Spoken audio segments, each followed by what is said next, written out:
by my watch, it's 7:01. So, still some people logging in, so they can join us as we get going. Thanks everyone for registering for tonight's webinar and for logging in. My name is Bobby Lennox. I'm the manager of player development with the Ontario Soccer Association, and I'm joined tonight by Carl Horton. Carl will be taking you through the webinar tonight. Carl is the regional manager of player development with the Ontario Soccer Association. So thanks again. This webinar is the fourth webinar we're running in a series of 9. So following tonight's webinar, the next one will be on May 21st. So we encourage you to join us for that one as well. And there you can see the schedule of webinars. And that schedule is available on the OSA website, and you can register through the OSA website as well. All the registration links are there for people to register. What will happen tonight is Carl will take you through the webinar. For those of you who are familiar with the landscape here in Ontario, Carl is in Hamilton, which is in the west, quite a bit west of Toronto, and I'm over in the east in Pickering. So Carl's at home, and I'm at home, and we're doing this quite remotely. So Carl will take you through the webinar, and I'll be manning the questions. So please feel free to ask questions. Down on the right-hand side of your screen, you'll see a question box. Because we have so many people in attendance tonight, we have almost 70 people registered. Obviously, having more than one person talking can be quite confusing. So we've decided to go with the text feature where you can ask questions, and we'll respond as quickly as we can. For those questions we don't have time to get to, we will post the questions and answers on the Ontario Soccer Association website. So please, if you have any questions or comments, use that question feature on the right-hand side, and I'll do my very best to get back to you as soon as possible. Please excuse the spelling mistakes. I'll type as fast as I can. So I'm going to hand it over to Carol with that, and Carol, all the best. And again, thanks everyone for joining us, and hopefully we'll hear some good feedback from you. And again, if you have any subjects you would like a webinar on, please drop us a line. Carol's email is there for you to see, so please drop us, Carol or myself, a line, and we'll look at putting that webinar up for you. So Carol, on that, I'll hand it over to you. Thanks, Bobby. Good evening, everybody. I hope everybody's enjoying the beautiful summer days, watching the fantastic football that we've had on television just lately, the Champions League over the last couple of days, Chelsea winning the EPL, West Bromwich Albion beating Manchester United, and all of the playoffs that are happening in England and Scotland and around the world. What do all those coaches have in common with us as they're working with their players? Well, they're looking to create a confident, comfortable player in the environment. So today's webinar, we're going to look at creating the confident, comfortable young player. So as we get started, some questions that I'd like you to think about. So what kind of learning environment do you learn best in? Whether it's as a soccer coach, at work, as a human being. What's the best learning environment you need to learn? What does the environment need to look like for you to learn and develop? And what is the best learning environment for our athletes? So 3 questions there for you to think about as we move through tonight's webinar, and hopefully we'll be able to answer those questions by the end of the webinar. So in the past, and here's a quote from George Couros from The Principle of Change. If my players fear me, they will listen to me and respect me. And that's how coaches have coached in the past. We've tried to rule by fear, trying to get the respect of players by making them fear us in terms of if they show up late, we'll punish them, or if they don't perform correctly, we start to punishment. And that's not worked well for us in the past. And when coaches try to rule by fear, players don't attend practices and players drop out of the game. Players play with fear. When a player is playing for a coach that he or she fears, when they're in possession of the ball, they're worried about what's going to come out of the coach's mouth next. If they make a mistake, are they going to get punished? Are they going to get sat on the bench? Are they going to lose playing time? And it's not a good way for players to learn. Players definitely don't learn from coaches that are ruling by fear. Players don't have any respect for the coach that tries to rule by fear. I think as a coach, we need to gain our respect from our players, and we gain that by treating them correctly. Players definitely don't have fun when they're playing for a coach that has tried to rule by fear. Players definitely don't have fun. They're scared when they're in possession of the ball. They're not comfortable in possession, and they look to get rid of the ball when it's not really the right decision. So in the past, those coaches that have ruled by fear have not really had success, and we've lost a lot of players to coaches like that. So for me, the correct environment will enable children to become better athletes, better human beings, and better leaders. So it's not just about creating a better soccer player. It's also about creating a better human being, better athletes, and just better human beings in all. So kids need to feel safe. When they're at their soccer environment, at their training environment, kids need to feel safe. They need to be valued, respected, and trusted. And if children are in a safe environment, they get the opportunity to express themselves. If they feel valued, trusted, and respected, we can bring out the best within our children, and they will express themselves on and off the field. If they don't feel safe, they won't play with as much freedom. Children have to be safe to make mistakes. It's okay for a player to make a mistake. It's okay for a player to concede a goal when they've tried to play out of the back. And players need to be given the confidence to be able to make those mistakes and continue the game. And the hope is that they'll learn from those mistakes. Children need to have a safe surrounding, and that surrounding needs to involve the coach, the assistant coaches, the parents, and the rest of the players that are playing on the team around them. So we as coaches need to create that safe surrounding for our players to develop. And if we can create the safe environment, we're going to create a confident player, a player that's able to express themselves, a player that's able to go and experiment on the field. And at the grassroots age groups, U12 and below, that's what we're looking for from our players. We want them to play with confidence, and we want them to express themselves. And whether that's a group of young girls here dancing and playing around, that's okay. We're looking for them to really express what they can do. So players also need to be cared for as people first. And we as coaches need to have our players understand that we do care for them. We don't just want to treat them as pieces of meat. We want to treat them as human beings. We want to treat them as soccer players. We as coaches need to know about each individual. How did their day go? Did they have a good day at school, or did they have a bad day at school? Is everything okay at home? We need to know each player individually so that we know what's actually going on in their minds. It's not a perfect world for every soccer player, and every player doesn't always come to a soccer game or soccer practice having a great day. So we need to know each individual, and we need to understand what their day's been like so that we can relate to them. As a soccer coach, we also need to know what else they like. Do they like hockey? Do they like basketball? Do they like SpongeBob SquarePants? And as a coach, we have to understand that, and we have to understand how their mind works.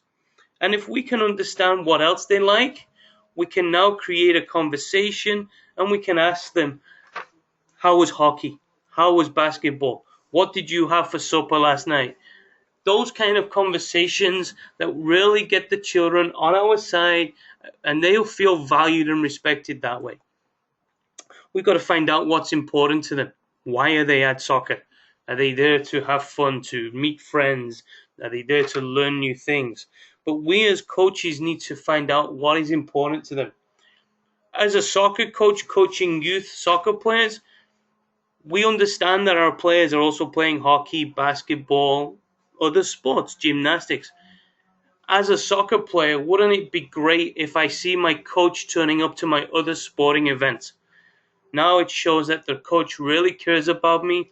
They're taking an interest in what I'm doing outside of soccer. And it just shows that that coach really cares for me as a player. Can you be that kind of coach? So, providing a fun environment. That's a bit of a no-brainer. We understand that children play the game to have fun. We also understand that at the moment, 70% of athletes are dropping out of sports and are leaving sports because they're not having enough fun. So having fun at the grassroots level has to be one of our number one priorities. As a coach coaching grassroots soccer players, I should be able to have fun. Kids want to have fun. Kids come to have fun. Kids come to run around. Kids come to learn the game, but they also come to have fun and be with their friends. They want to make friends. And the game of soccer can be a great social environment for soccer players, athletes, boys and girls, as well as coaches, to make new friends. If we as coaches think about the environment that we've been in over the past 20 years and the great networking we've done with coaches, we coach as well to make friends. We attend conferences to make new friends. And soccer players are no different. And if they're having fun, they won't quit the game. So as a grassroots soccer coach, we're looking to keep them in the game, having fun, so that by the time they're youth 13, we're looking at different pathways for our players to go on. And if a player is having fun and laughing, they will go the extra mile for you as a coach. So when players are having fun with you, they respect you, they understand how you can treat them and how they can treat you, they'll go that extra mile for you as a soccer coach, and you'll start to see a lot more development out of them. Create that positive environment. So here we have three boys looking like they're from Grimsby Town in their black and white stripes. All children have ideas. They have opinions. And we need to value their ideas and opinions. We need to listen to children. Children have lots to say, and a lot of what they have to say is all good. And we as coaches have to listen to them. If a 6-year-old wants to come to us as a soccer coach and tell us a story about what they did in their back garden yesterday, we as a coach should listen to them. If we listen to that player and the story that they've got to tell, it again shows that we care for them as a player. We can never ignore a player or an idea that they have. A lot of children have lots of great ideas. They see the game, they watch the game, they have their own ideas, and sometimes the ideas that the children have, they can be better than our ideas. So we have to listen to their ideas, allow their ideas to come through, and we as a coach need to be open. And we have to understand that no idea is ever going to be wrong. So we allow their ideas to come to fruition on the soccer field, and we can help guide the players. Of course, when they have their ideas, they're not always going to be correct. But as coaches, we must allow the players to make these mistakes and again use them as a teaching tool to help them understand why it wasn't correct and what they could do in the future. Rather than pulling out the negatives, let's find something positive. Let's guide the players using question and answer, guided discovery, and let's help the players so again that they'll come back with many more ideas that will help our game move forward. So we need to understand what our athletes know, and we need to guide them through further learning. And how can we do that? Well, games-based learning will help us provide that opportunity to see what the players know. Putting the players into a small-sided game, we as a coach can sit back and watch the children play. That way we get a great understanding and a great picture of what the children actually do know. Before we step in and we try to teach them everything that we know, let's see what they know. By seeing what they know, we might not have to cover everything that we know because they could be showing us that ahead of the game. The way we communicate with our players, we got to try to get away from command style. Can we communicate with guided discovery? Can we ask questions of players? And by asking questions of players, it's another great opportunity to find out what they know. Once we know what the players know, we can then build our practice plans from there. Obviously, as a coach, it's vital that I know my topic as a soccer coach. Children with the way that they understand the game now, the tools that they have to learn the game, we've got to be 2 steps ahead of those children so that when they ask us questions, we as a coach can respond with the correct information. It's also important as a coach that we set short and long-term goals that are achievable for the players. We've got to put the players in the learning zone, not have the players in their stress zone, move them out of their comfort zone, but have them in their learning zone. And those short-term goals may be as simple as, can we create a string of passes 10 times in a game? And as the season moves on, 10 times in a game may move on to 15 times in a game, into 20 times in a game. And now we've got a measurable goal that we can see how our children are developing on the soccer field.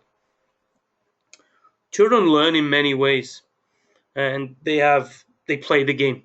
The 2 girls in the center here, they're playing the game. They're learning the game through experience and just playing the game of soccer. On the left-hand side, we have Lionel Messi.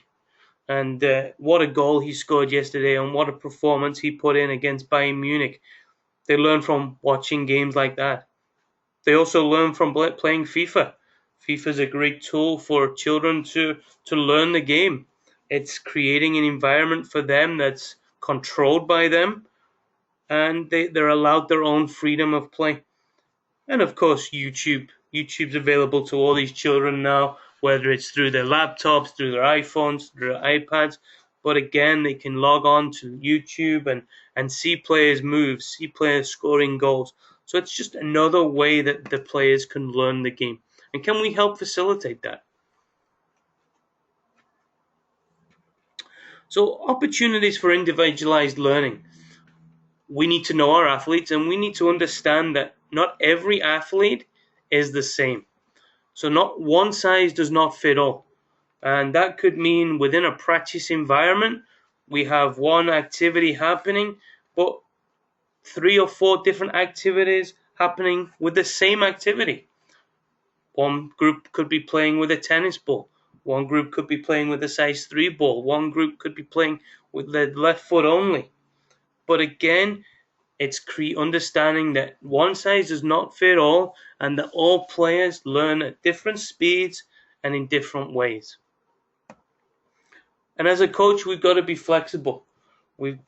By understanding that children learn differently and every individual is an individual, we have to be flexible when it comes to our training sessions. And we can't just say, this is how it's going to be. We have that flexibility. Of course, we have to be patient. Any good grassroots soccer coach is always going to be patient and understand that as children learn, they're all learning at different rates. And some children may take a little bit longer to pick something up. Some children may pick it up instantly. And as a coach, we've got to allow for what looks like chaos. And it doesn't always have to be a pretty practice. It could be a 2-direction game. Players could be running all over the field, but there could be 2 games going on. And that's the game of soccer.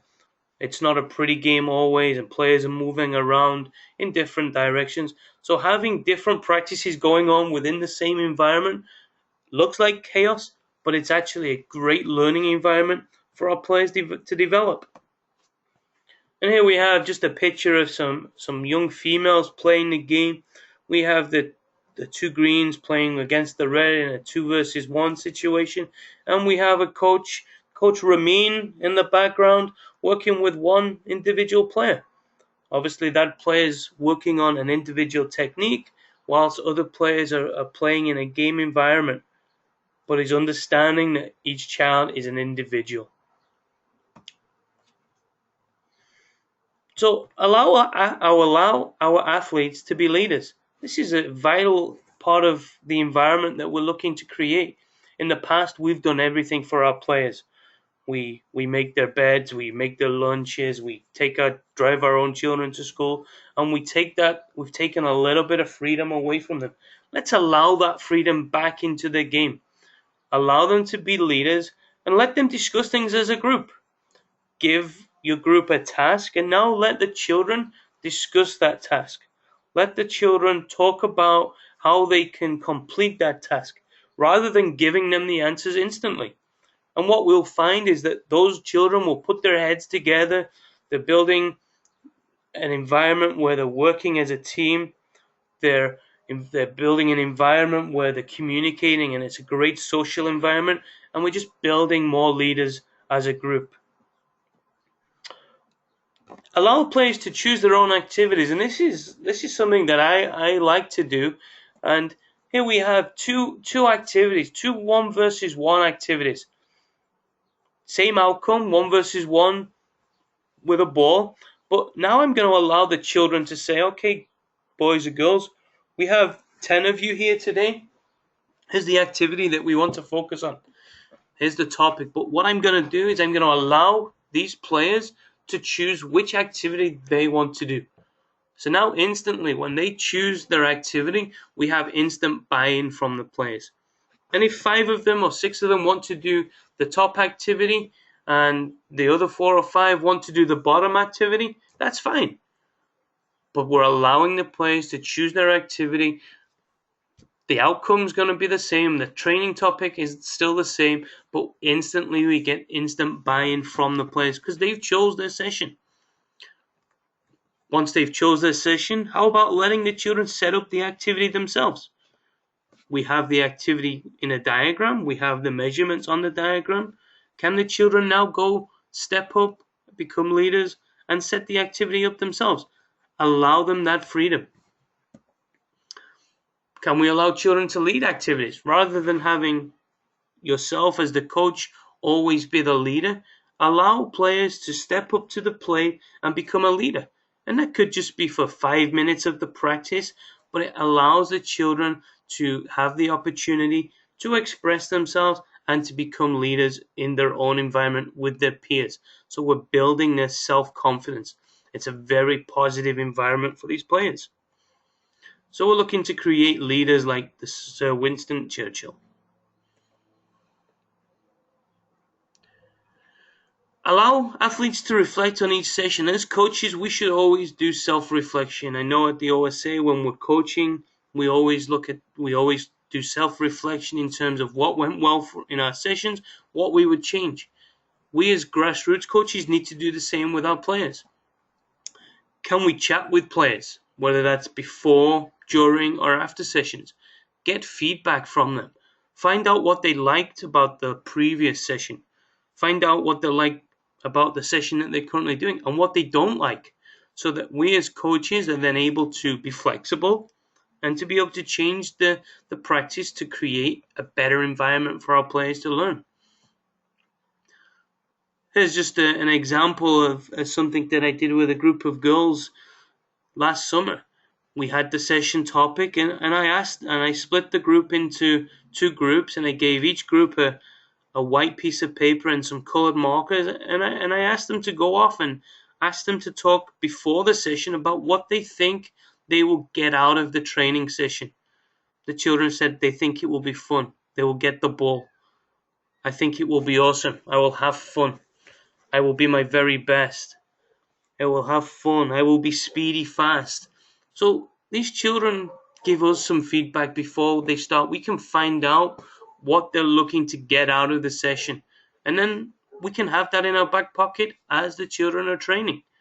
We can go back to that and find out, hey, here's what the children were looking for. Are they getting it? Is my practice being successful? Allow players to talk together. So again, as groups, allow them to discuss, allow them to figure out as a group what can be improved with their training session. And at the end of your session, why not put the players into groups? Get some group feedback from the players. And again, here's some pictures from the session at the end. The two groups, again, were given a white piece of paper and some color markers. And we found out what they liked and what they didn't like. They said they liked the scrimmage. 1 versus 1 was really fun. Today was awesome. The warm-up was fun. Won't want it to be longer. Playing like I like the drills. 3 versus 3. Our coach was awesome. So instantly we're getting feedback from the players. So now as a coach, if that session was successful, as I plan for future sessions, I will keep that one in my back pocket.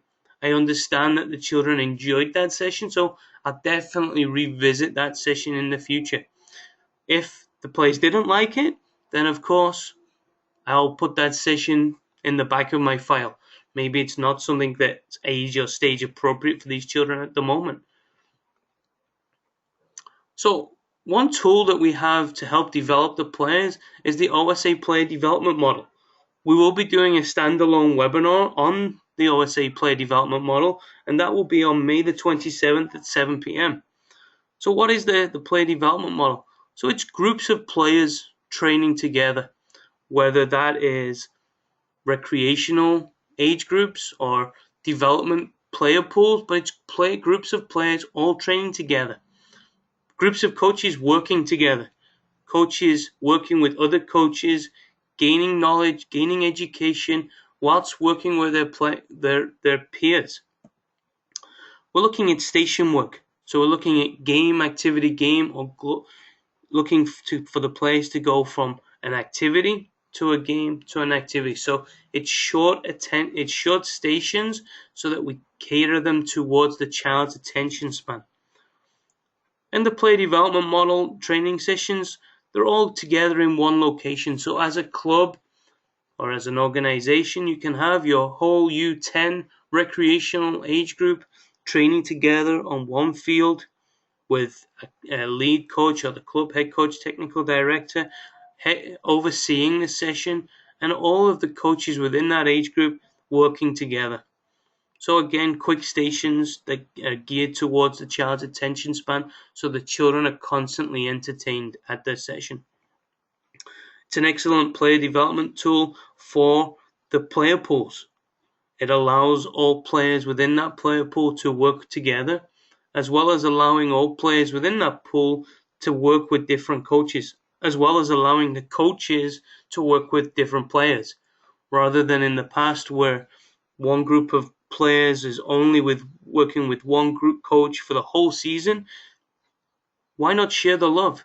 Allow everyone to work together, and it's a great fun environment for all. And we cover this at the free grassroots workshops, and hopefully you take advantage of those workshops if you already haven't done so. And here's just a picture of a club using the player development model. In this session, we had 100 children on one soccer field, 10 stations, 20 coaches, players rotating from a station to a station, lots of activity, lots of games, and the children and coaches having a great, fun evening. So what is the OSA player development model? And it can vary. The number of stations can vary. You could have 1 station. You could have 4 stations. You could have 10 stations. And that would all depend on the amount of players that you have. Whether you have just one team or whether you have 4 groups of players creating a large player pool of 4 game day rosters. And also the amount of coaches and volunteers that you have available to help run the stations will depend on the amount of stations that you can run. The space that you also have available will have a big impact on how many stations and how many groups you can have working at the same time. So here's some ideas.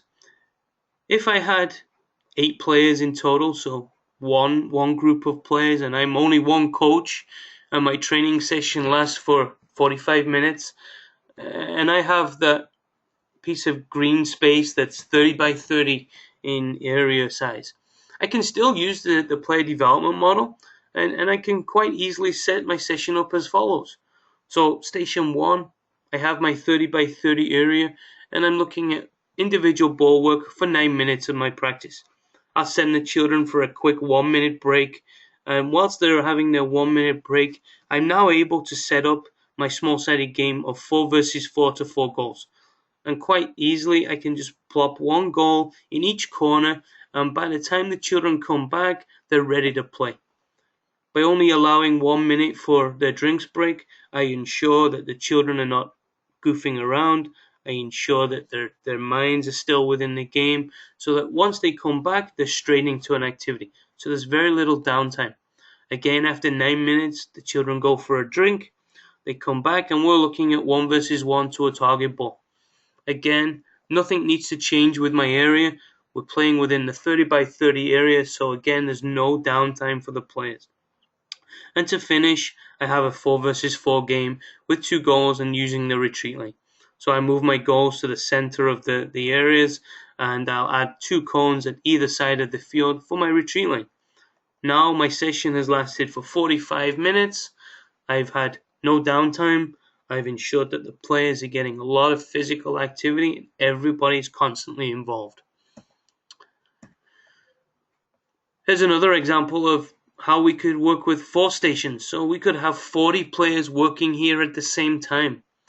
With my 40 players, I've got 4 coaches, 1 coach per station, and 10 players will start at each station. After 8-9 minutes, the children will rotate clockwise from one station to another station. So a child will go from an activity to a game, or from a game to an activity. Whilst they're in transition to the stations, that's their opportunity to grab a quick drink and be ready to participate in the next station. Again, I've got 4 coaches. Each coach stays at the station as the players travel through the stations. So as a coach, I'm going to see 40 players. As a player, I'm going to see 4 coaches. So now my learning environment has just been built greater, and I'm now being allowed to express myself with different coaches in different environments. And finally, here we have a diagram that shows how 10 stations could be used. As you can see, we've got 5 activity, 5 game stations, and the stations are at different sizes. We have 20 by 20s, we have 30 by 30s, 25 by 30s, and basically we're looking now to utilize as much space as possible, and it's creating a jigsaw puzzle. Can we fit stations in, and how can we fit the stations in to ensure that the players are getting lots of activity, lots of movement, lots of opportunity to work with different coaches and play with different players. Again, this is a fantastic, fun learning environment for all coaches and our young athletes. The retreat line. So the retreat line is another coach development or player development tool that we have implemented across Ontario, and it's a teaching tool. It's a teaching tool to allow players to have their confidence built at playing out of the back. In the past, we've seen too many goalkeepers just lump the ball down the field and lose possession without fullbacks and outfield players becoming comfortable on the ball. So now we're looking at improving their abilities to play out of the back from the goalkeeper, keeping possession, looking at their confidence to receive a pass and to play the ball forward, to keep possession and play through the thirds of the field. We're also looking at creating comfortable players in possession of the ball. In the past, we've not had enough players that are comfortable in possession of the ball. And when we see players, it's like a hot potato. They get rid of it. And of course, we have parents and coaches on the sideline screaming, kick it forward, kick it, well done, which is not creating a comfortable soccer player in possession of the soccer ball. The retreat line that we currently have information on, we have a study from Stirling University that shows the benefits of using the retreat line. We're in the process of creating our own studies through Byron Optimist Soccer Club in the Empstead district, and that will happen this summer, where we'll be able to see the benefits within Ontario of players using the retreat line. And of course, let's not forget about the goalkeeper. The retreat line enables the goalkeeper to improve their distribution, playing an accurate ball to a fullback. Or if they see a 1-versus-1 opportunity, can they strike the ball correctly down the field? We have already done a retreat line webinar, and that is available for members to view in their own home, in their own leisure, on the OSA website. So the location of the retreat line, this is now consistent across the province. At the U7 and U8 age groups, so the 5-versus-5 game, the retreat line is located at the halfway line. And in this diagram, the retreat line is marked by a flag, but the retreat line could also be marked with double cones at the side of the field. What we don't want, though, is to have cones across the field, which then puts the children in a dangerous environment. At the U9, U10, U11, U12, the retreat line is now moved to the 1/3 line, enabling the players a little bit less space as they develop and as they become more comfortable and confident in possession of the ball. And here again, at the U11, U12, 9-versus-9, as you can see, the retreat line is located at the 1/3 mark on the field. So in summary, just to go through the information we've looked at tonight, athletes should not fear the coach. So as a coach, can we try to create the following to enable our players to have the best learning environment? So we don't want to fear the coach. Athletes want to feel safe. So I need to feel safe and know that I can trust my players, my coaches, and if I do make a mistake, it's okay. Athletes should be cared for as people first. So as a coach, can we get to know each individual athlete? Can we show up at their basketball game next season? Can we create the fun environment? And if we can create that fun environment, we're going to keep more children in the game. We're going to have a lot more fun as a coach ourselves. We're going to have more fun with the parents. So create that fun environment where the players can fall in love with the game, and it's a positive experience for them. Always value their opinions. Listen to what they have to say. They have some great ideas. Let's allow the children the freedom to express themselves. Can we understand athletes? Understand how they learn. Understand what they know. And understand that each athlete is an individual. And can we create opportunities for individualized learning for each player at the grassroots level? Can we create leaders? Let's step back as a coach. Allow players to become leaders. Allow players to take responsibility. And we'll start to see the benefits on the field for the players as they develop. And always allow for reflection, whether it's as a coach, as a player. Allow for reflection so that we can get better. Because as a coach, we should always be learning. It's great to see all you coaches on tonight's webinar. That shows that you're learning, that you still want to learn about how the game's evolving. And we have our best practices, the OSA play development model. Hopefully we see you all on May the 27th online for our player development model. And we also have the retreat line as a player development tool. This is available for download on the OSA website. And of course, the environment creates the player. So I think if we can create the best learning environment for our players, we'll give our players the best opportunity to develop into some great soccer players, athletes, and human beings. So I'd like to thank you for attending tonight's webinar. I hope you've enjoyed the webinar. I hope you've kept Bobby busy with lots of questions being asked of Bobby tonight. Feel free to email myself or to email Bobby directly with any questions that you have in regards to whether it's this webinar or anything else the player development department is doing, and we try to get back to you within 24 hours, and we pride ourselves on that. So again, I'd like to thank you for taking the time to be with us tonight. Please enjoy your season, and I look forward to seeing some great environments being created for our players across Ontario this summer season. At the end of this webinar, please take the time to fill out the 5-minute questionnaire just to provide us feedback, provide us with information that can help you, and provide us with information that can help us as a player development department at the OSA get better for you as members. I'll leave you with the upcoming webinar schedule. The next webinar is scheduled for May the 21st, and we have the pleasure of having John O'Sullivan from Changing the Game Project as the presenter in our next webinar on creating a culture of engagement instead of specialization. Thank you once again for attending. Have a great summer season.